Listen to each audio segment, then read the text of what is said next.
안녕하세요. 오늘은 HTML 프로그래밍 기초 4장 입력 양식에 대해 배워보도록 하겠습니다.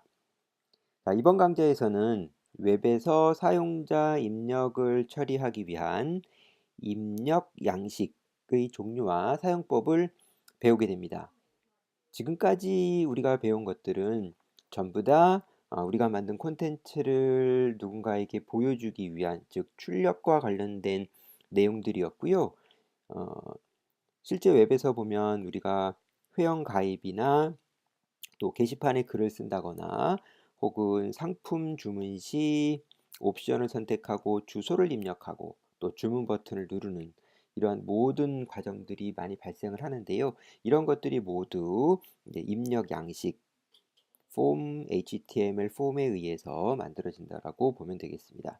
자, 이 강의를 통해서 입력 양식 태그들을 이해하고 또 원하는 양식을 디자인할 수 있고 또 입력 양식과 서버의 연동 원리를 어, 이해할 수 있게 됩니다. 자, 먼저 입력 양식에 대한 전반적인 사항에 대해서 살펴보도록 하겠습니다. 기본적으로 입력 양식은 사용자로부터 정보를 입력받을 때 사용하는 사용자 인터페이스, 자, 유저 인터페이스가 됩니다. 기본적으로는 폼 태그를 사용을 하죠. 그래서 모든 입력 양식은 폼으로 시작하고 폼으로 끝납니다. 그리고 폼 태그 내부에 다양한 형식의 입력 태그들을 사용을 해서 화면을 구성하게 됩니다. 자, 요 예제는 뭐 쇼핑몰 등에서 상품 주문 시 예를 들어서 뭐 배송지를 입력하는 그런 양식인데요. 실행 결과를 보게 되면 네, 다음과 같습니다. 네, 본격적으로 입력 양식 태그들에 대해서 살펴보기 전에 입력 양식과 또 서버의 동작 과정을 한번 살펴보도록 하겠습니다. 어, 사실 HTML 폼에서 입력한 데이터들은 여러분들의 PC에서 작성된 내용이죠.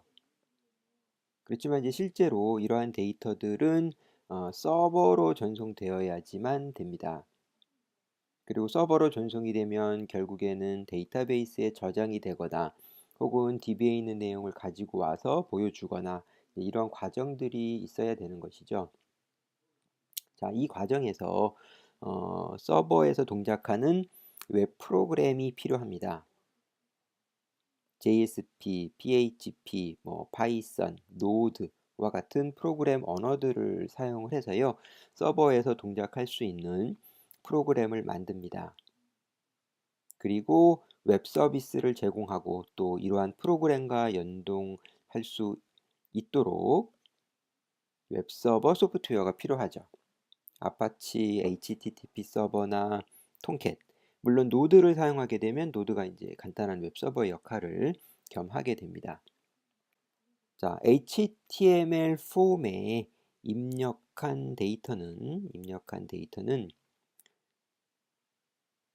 서브밋 버튼이 눌려지면 이 데이터들을 서버로 보내게 됩니다. 자, 이때 어떤 서버에 프로그램을 호출할지 이제 액션이라고 하는 속성에다가 기술을 하게 됩니다. 그리고 데이터를 전송하는 방법을 작성을 하게 되는데요. 요거는 이제 get과 post가 있는데요. 이 부분에 대해서는 뒤에서 자세히 다뤄보도록 하겠습니다. 자, 이렇게 해서 서버의 프로그램으로 입력한 데이터가 전송되게 되는 것이고요. 서버는 그 데이터를 DB에 입력하거나 처리하고 그 다음에 다시 결과 페이지를 사용자에게 돌려보내주고 이러한 과정으로 동작을 하게 됩니다. 자, 그러면 각각의 입력 태그들에 대해서 살펴보도록 하죠. 먼저 가장 기본이 되는 폼 태그입니다. 앞에서 설명한 것처럼 액션 속성의 데이터를 전송할 URL, 즉 이것은 서버의 프로그램이 됩니다. 기본적으로는 그런 거고요. 그 다음에 전송 방법은 아까 얘기한 것처럼 get과 post가 있습니다. 그리고 폼 태그 안에는 여러 인풋 태그들을 사용을 하게 되는 것이죠. 자, 먼저 get 방식입니다. 메소드를 get이라고 할 수 있고요. 이게 이제 기본값입니다. 자, get은 양식 데이터를 서버로 제출할 때 입력한 데이터가 주소 필드에 표시가 됩니다. 여러분들 웹브라우저에 여기 주소창이 있잖아요. 네, 여기에 보면은 가끔 이렇게 물음표, 뭐 and로 이어진 이러한 그 글자들을 본 적이 있을 겁니다. 자, 그것이 바로 get 방식으로 서버에 데이터를 전송할 때 발생하는 현상입니다. 자, 요게 서버의 프로그램 이름이라고 생각을 하면 되겠고요. 요 뒤에 오는 것이 바로 이름과 값의 쌍으로 구성이 된 파라미터 값입니다. 그러면 요 이름은 HTML 폼 태그에서 지정한 이름이 되는 거고요. 요것은 실질적으로 입력한 값이 되는 것이죠. 실질적으로 입력한 값. 그래서 우리가 폼에 지정한 이름과 그 다음에 실제로 입력한 값이 이렇게 end로 묶여서 계속 전송이 되는 겁니다. 자, 이러한 get 방식은 원래 서버에 있는 데이터를 요청할 때 사용하는 것이기 때문에, 즉 데이터를 서버로 보내는 것이 용도가 아닙니다. 서버에 데이터를 달라라고 요청을 하는데, 이제 그 달라라고 하는 요청에 뭔가 옵션이 있을 수 있죠. 예를 들면 어떤 검색 엔진 같은 경우에 내가 뭔가를 검색하고 싶어. 그러면 서치라는 프로그램은 서버에서 동작하는 건데 우리가 알아야 되죠. 검색 단어가 뭐다 라고 지정을 해줘야 서버가 이것을 읽고 거기에 맞는 검색어를 검색한 다음에 결과를 알려주게 되겠죠. 그래서 get은 원래 클라이언트 데이터를 서버로 보내는 방식은 아니지만 이렇게 파라미터로 뭔가 부가적인 정보를 전달하는 형태로 사용을 하는 거라고 보면 되겠습니다. 자, 그렇지만 URL에 데이터가 표시되기 때문에 중요한 데이터를 전송할 때 get을 쓰면은 안 되겠죠. 다음은 포스트입니다. 포스트는 회원가입이나 게시판에 글을 쓰는 것과 같이 일반적으로 데이터를 서버에 전송할 때 사용을 합니다. 당연히 데이터가 노출되지 않기 때문에 일반적으로 클라이언트가 서버로 데이터를 보낼 때는 포스트 방식을 사용하는 것이 좋습니다. 자, 제출된 데이터는 주소에 표시가 되지 않고요. 그 다음에 크기 제한이 없기 때문에 보다 많은 데이터를 보낼 수도 있습니다. 경우에 따라서는 파일도 전송을 할 수가 있어요. 그러니까 웹페이지에서 사진이나 파일 등을 첨부해서 서버로 보내는 것도 가능한데요. 이것은 우리가 좀 다른 규격입니다. 멀티파트 폼 데이터라고 하는 규격으로 전송을 해야지 되고요.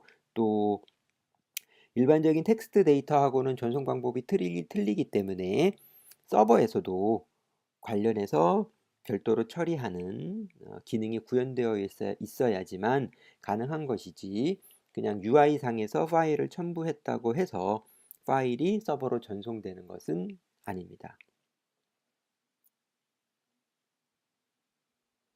자, 그러면 본격적으로 입력 양식 태그들에 대해서 살펴보도록 하죠.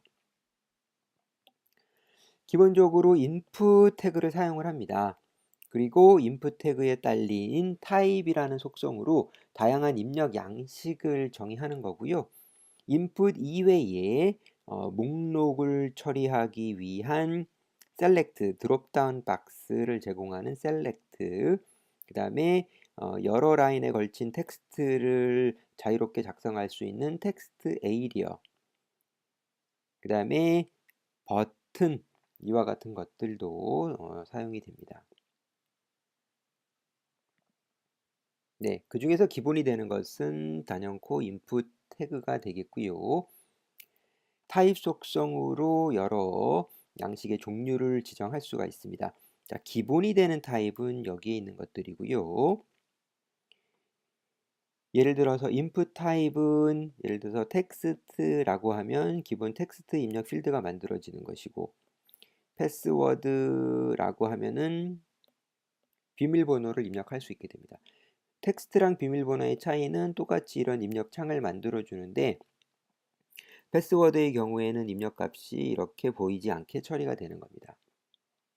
자, 그 외에도 체크박스는 여러 개 중에서 여러 개, 레디오는 여러 개 중에서 하나를 선택할 수 있는 UI가 되겠고요.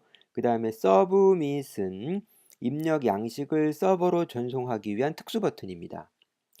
우리가 일반적인 버튼은 버튼으로 생성할 수 있는데요. 이 버튼은 눌러봐야 아무런 동작을 하지 않아요. 이벤트 처리를 별도로 해줘야 되는데, 이 서브밋으로 지정된 버튼은 아까 폼 태그에 액션이라는 속성이 있었죠. 이제 여기에 저장된 URL로 데이터들을 자동으로 보내는 역할을 하는 특수 버튼입니다. 서브밋 기억해 두고요. 자, 그 다음에 폼 태그, 특히 이제 input 태그의 중요한 속성 중에 네임이 있습니다. 요거 앞에서 설명한 것처럼 폼 데이터가 서버로 전송이 될 때 name equal value and 또 name equal value 이런 식으로 전송이 됩니다. 그때 사용되는 이름이 바로 여기에 있는 요 이름이 되는 거죠. 자, 그렇기 때문에 이 이름은 서버에 데이터를 전송할 때 각각의 데이터를 구분하기 위한 이름입니다. 유저 아이디, pwd 이런 식으로 상당히 중요하죠. 매우 중요하고요. 특히 우리가 서버 프로그램 구현에 따라서 입력한 값들을 자동으로 데이터베이스 테이블 구조의 엔티티 클래스에 매핑하는 경우가 있습니다. 쉽게 얘기하면 서버 프로그램을 구현할 때 사용자가 입력한 값들이 자동으로 프로그램에 들어와서 변수에 저장이 될 수 있도록 하는 기법들이 있는데요. 그렇게 구현했을 때 기준이 되는 것은 엔티티 클래스의 필드 이름과 즉 변수의 이름과 인풋 양식에 쓰여진 요 네임 속성의 값들이 서로 동일해야 한다는 거죠. 네, 그래서 요 이름에 대한 중요성 여러분들이 꼭 기억해 줄 수 있도록 합니다. 자, 그리고 HTML5에서는 일반적인 인풋 속성들, 앞에서 살펴본 인풋 속성들 이외에 특정 데이터 타입에 따라서 좀 더 편하게 입력할 수 있는 타입들이 제공이 되고 있어요. 예를 들면 이메일, 즉 인풋 타입은 이메일 이렇게 했을 때 사실 화면에 만들어지는 건 똑같습니다. 이렇게 똑같지만 예를 들어서 모바일의 경우에 더 편리하게 나타나는데요.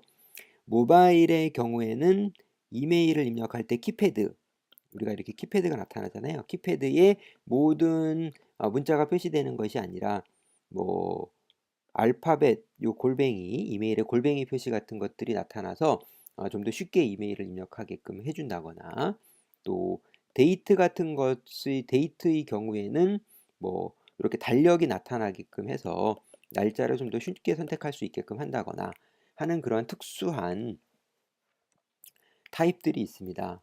그래서 그런 속성들, HTML5의 타입 속성들을 활용하면 좋겠죠. month, 뭐 number, color, date time, 그다음에 뭐 reset, tell, 네, time, 네, week, 뭐 이런 다양한 것들이 있습니다. 다만 이제 이러한 특수한 타입들은 브라우저에 따라서 좀 달라요. 그래서 어떤 브라우저는 되고 어떤 브라우저는 안 되는 경우도 있고, 또 모양이 다릅니다. 예를 들어 달력이 출력됐을 때 엣지나 크롬에서 모양이 다르다거나 뭐 그런 것들이 있으니까 여러분들이 참고해서 사용을 해야 되겠습니다.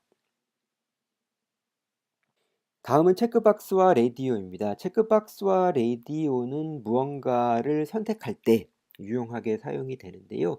특히 체크박스의 경우에는 여러 개 중에 여러 개. 예를 들면 취미 같은 경우에는 그렇죠. 취미 같은 경우에는 뭐 수영 뭐 이렇게 해서 이것도 선택하고 이것도 선택하고 여러 개를 선택할 수 있는 거고요. 라디오 같은 경우에는 뭐 이렇게 있는데 그 중에서 반드시 하나만 선택. 만약에 요걸로 바꾸면 요거는 이제 선택이 해지되는 그런 형태가 되겠습니다. 자, 여기서 중요한 거. 체크박스와 라디오는 취미라는 그룹, 그렇죠? 성별이라는 그룹. 이렇게 이제 그룹으로 묶어야 그 중에 하나나 여러 개 선택이 되는 것이기 때문에 그룹을 지정을 해야 되는데 이것을 그룹으로 묶기 위해서 사용하는 것이 바로 네임 속성입니다. 그래서 앞에 설명한 것처럼 네임 속성이라는 것은 입력값을 구분하기 위한 용도인데요. 예를 들면 요거는 하나의 네임 속성으로 묶이는 거죠. 이렇게 요것도 하나의 네임 속성으로 묶이고 자 그렇기 때문에 예를 들면 라디오 같은 경우에는 이 중에서 선택한 거 하나만 전송이 되겠고요. 체크박스 같은 경우에는 이제 선택된 값이 중에 배열 형태로 전송이 된다. 이렇게 이해를 하면 되겠습니다. 그래서 중요한 거 그룹으로 묶기 위해서 네임 속성을 갖게 해라 라는 겁니다. 네, 다음은 셀렉트인데요. 역시 웹에서 가장 많이 볼 수 있는 UI의 형태입니다. 자, 이렇게 생긴 UI 많이 봤을 거예요. 이렇게 버튼을 클릭하면 밑으로 드롭 다운 되면서 목록이 나오고요. 보통은 이 중에서 하나를 고르는 거죠. 네, 이와 같은 UI를 구현할 때 사용을 하는 것이 바로 셀렉트입니다. 자, 이렇게 셀렉트와 셀렉트로 해주고요. 이 각각의 항목들은 바로 옵션으로 지정하게 됩니다. 옵션. 자, 마찬가지로 네임 속성을 가지게 되고요. 그 다음에 각각의 옵션들은 value를 따로 지정을 할 수 있는데 일반적인 HTML 폼에서 value는 실제 우리가 입력한 값입니다. 그래서 뭐 우리가 input 타입은 텍스트나 이런 데서 입력하게 되면 입력한 값이 value로 넘어와요. 입력한 값이 value로. 그렇지만 select 같은 경우에는 이제 이 value 값을 통해서 실제 화면에 보이는 값과 전송되는 값을 구분하는 용도로 활용을 합니다. 그래서 주의해야 될 것은 여기에 있는 값은 실제 전송이 되는 값이 아니에요. 이 값들은 화면에 보여지는 값이고 실제로는 이 밸류에 있는 숫자 값들이 가죠. 그래서 이제 우리가 프로그램을 구현하다 보면 화면에는 쉬운 이름을 보여줘야 되고요. 실제 프로그램으로 처리할 때는 각각에 대한 어떤 코드 값들을 전송하는 것이 편리한 경우가 있습니다. 그래서 DB 검색 등을 위해서 코드 등을 사용하는 경우 보여지는 값과 구분해서 우리가 value 값을 사용을 할 수가 있습니다. 예, 일반적이지는 않지만 다중 선택도 가능해요. 이 경우에는 select multiple 이라는 속성을 사용을 해야 되고요. 자, 이 경우에는 드롭다운이 아니라 아예 이렇게 목록이 나타나게 되죠. 그리고 다중 선택을 하려면 컨트롤 키를 누르고 선택을 해야 여러 개가 동시에 선택이 됩니다. 자, 이제 마지막으로 버튼 태그가 되겠습니다. 버튼 태그. 자, 버튼 태그는 입력 양식에서 매우 많이 사용이 되죠.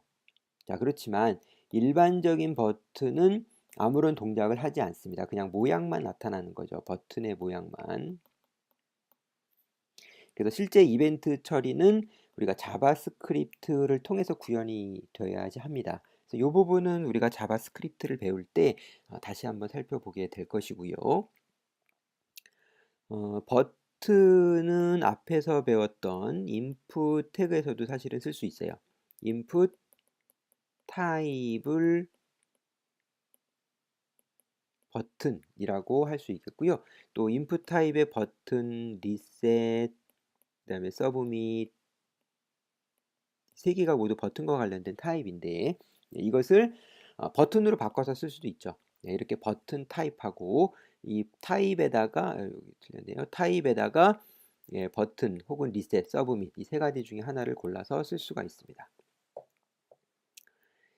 자, 그리고 온클릭. 자, 요것은 이벤트 핸들러라고 하고요. 예를 들어서 우리가 이 버튼이 눌려지면 어떤 동작을 해라 라는 것을 여기다 기술할 수 있습니다. 자바스크립트 코드가 되겠습니다. 이제 보통은 자바스크립트 함수를 호출하는 용도로 많이 사용을 하죠. 자, 이 부분 자바스크립트에서 다시 배우고요. 이제 요 사이에 있는 텍스트는 버튼에 올라가는 텍스트가 되겠습니다. 자, 그리고 버튼을 사용할 때 이제 반드시 타입 속성을 지정해 주기 바라고요. 그렇지 않으면 기본적으로 서브밋 버튼으로 동작을 합니다. 즉 버튼을 누르면 입력 데이터를 바로 서버로 보내버리기 때문에 버튼 태그를 썼을 때는 반드시 타입을 버튼으로 하거나 아니면 서브밋을 필요로 한다면 서브밋이나 혹은 데이터를 초기화하기 위한 리셋 셋 중에 하나를 정해주면 되겠고요. 네, 이렇게 이제 사용을 하면 되겠고요. 그 다음에 그러면 언제 인풋 타입은 버튼으로 하고 언제 인풋 타입을 그 다음에 버튼 태그를 사용하느냐 두 개가 사실 같으니까 주로 이제 사용 용도는 이제 CSS를 사용할 때 디자인 적용이 편리하기 때문입니다. 예를 들면 인풋의 경우에는 서로 다른 타입들이 너무 많죠. 인풋 텍스트와 버튼은 뭐 완전히 다른 것이기 때문에 인풋이라는 태그를 셀렉터로 써서 디자인을 적용하기가 어렵습니다. 그러면 이렇게 타입 속성까지를 셀렉터로 지정을 해야 되는데 다소 불편하죠. 그래서 버튼이라는 태그를 쓰면 CSS에서 적용하기가 훨씬 편리해요. 예, 그래서 가능하면 디자인 적용을 위해서 버튼은 버튼 태그 사용을 권장합니다. 프론트엔드 HTML 프로그래밍 기초 자, 4장 입력 양식까지 살펴보았습니다. 자, 이번에도 마찬가지로 여러분들 실습 예제 모음 꼭 살펴보고 입력 양식에 대한 예제들 실행해 볼 수 있도록 합니다.